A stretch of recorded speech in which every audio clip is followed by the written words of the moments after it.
What's up, gang? Jason here for the Love of Tractors, and I'm here with the brand spanking new 610 from Versatile. So this is like the Heritage Anniversary color paint scheme. Looks cool, really pops, kind of grabs you right in the face when you see it. So I'm not going to do a review of this tractor, but in a way I'm kind of going to do a review of this tractor. But what I'm doing here is this is going to be part one of our Versatile series, if you will, in that we're going to customize this tractor. And I'm going to try to walk you guys through customizing this tractor the best I can and just show you what I would do to dress this tractor up a little bit. So this is kind of the primer video for that. And we'll do maybe a whole series on this, maybe 3 or 4 videos where I'll kind of just walk you through what I would do to make this look nicer. So here's what I'm thinking so far. Just first impressions of the tractor. What do I want to do to make it look a little bit nicer? So first, some of the highlights of the tractor. I do like these wheels and tires to some extent, but you know what would look better are some 800 series tires from Mini Toy Truck and Tractor. That would be just beastly tires. So I think step one, these tires gotta go. And so I don't think I'm going to do a video of that. I can just point you to the tire removal video that I've already got, and you guys can kind of see how to do that. Probably the process here, just looking at it, because my tire removal tool is not going to get in there. So step one is we're probably going to heat it up a little bit, and that just means some warm water. We'll get some warm water going on the stove. We'll turn the burner off so you don't do anything crazy, but then set the tractor in there for a little bit, and it's just going to soften up this plastic enough where when I put my panel puller pliers in there, you squeeze and it should pop those off. And the key word there I said is should. So we'll see, and if I run into any difficulties, I'll let you know, and we'll cover that in a video of some sort.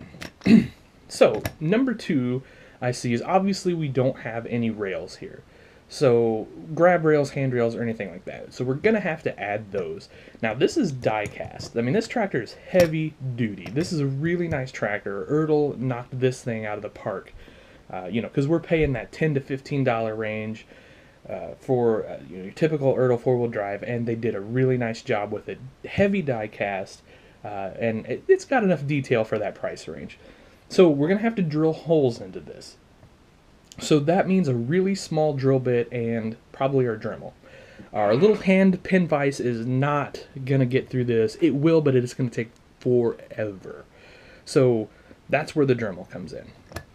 Step 2, so I'm looking up front here, and I need to look at pictures. I don't know if there's weight brackets or anything like that for the front of these tractors.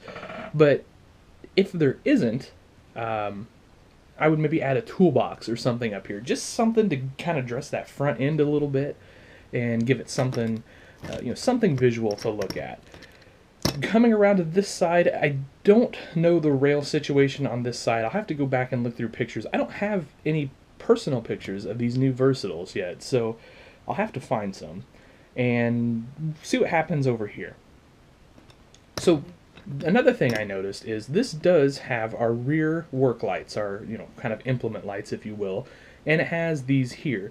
Now if you wanted to go, I don't want to say crazy, but if you really wanted to take this to a new level, the next step, what you would do is you would take these off, and then you would kind of recess some actual oval lights in there. I'm not going to do that. I don't need this to be a super high detail $100 toy. I just want it to look nice. So we'll probably just leave those be, and I'll take a look. We may even do some auxiliary lights on top or something like that, but I'm kind of not feeling that right now. So we've got these really nice weights back here, so we're just going to leave those alone. We're just going to leave those alone.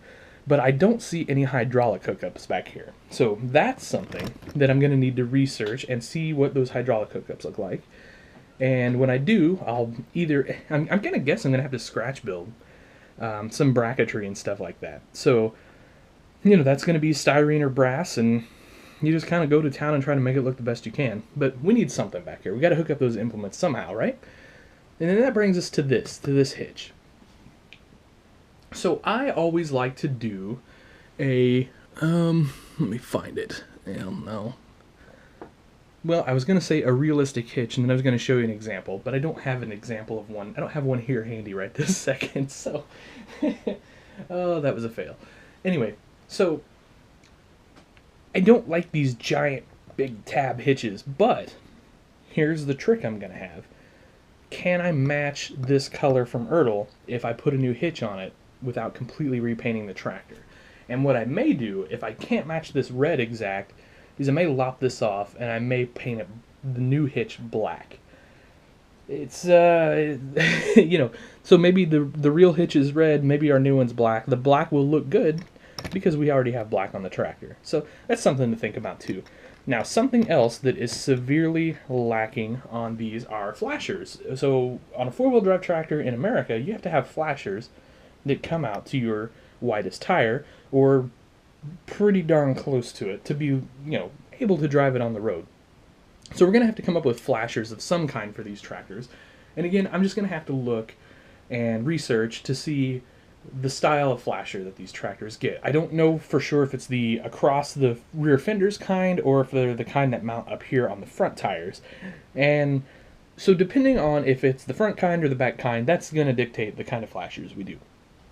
And, you know, we're just trying to keep it as realistic as possible. So looking at this articulating joint, this tractor articulates really well, so good job, Ertl.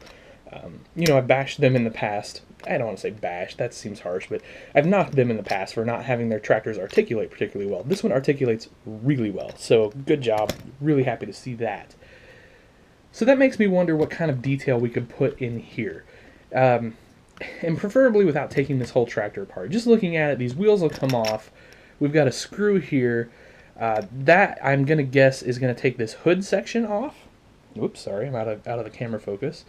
And then it might allow us to pull the rest of the tractor apart where we could get to this articulating joint. But again, I don't think I'm going to go that far with this tractor. It's just going to sit on my shelf. It's not going to go on my display. I don't intend to resell it to some high-end customer that's going to pay $100 for me to do that sort of thing. So I'm not going to do it.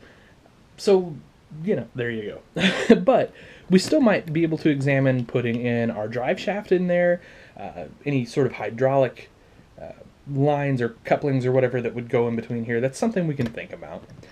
And then I guess the last thing I'm looking at, and it's, you know, again, just got to find a picture, is we want to have mirrors of some sort. Now, whether they mount up here, whether they're a rail-mounted mirror, something along those lines, I don't know. But we'll see. We'll just come up with that game plan and come up with some mirrors. We can, you know, we've got a million sources for mirrors, CD models. We can make our own pretty easily. We could 3D print some if we really got carried away. I don't know.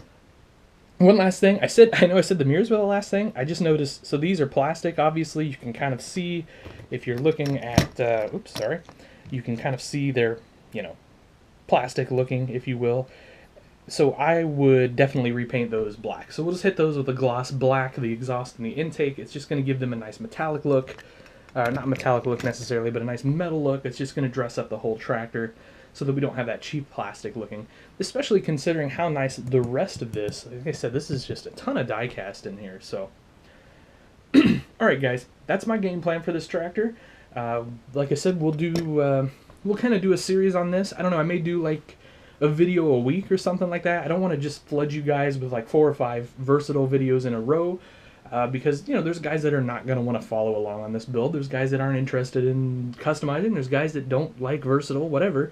And so I don't want them to have to go, you know, a couple weeks without getting a decent video that they would like. But for you guys that want those kind of videos, we'll get on this tractor here pretty quick, get it knocked out before winter ends, so that we can get ourselves a nice custom tractor. So, alright guys, thanks for watching. Any questions, comment below. Anything you might want to customize, want any tips specifically for this tractor. Let's kind of keep this tractor. Any ideas for customizing it that you can think of, post those below. We'll try to knock them out. We'll do them and see what we can do. So, okay guys, thanks for watching. Always appreciate it. Give me a like, share, and comment if you don't mind below. Just kind of helps us out here a little bit. So, alright, have yourselves a wonderful day.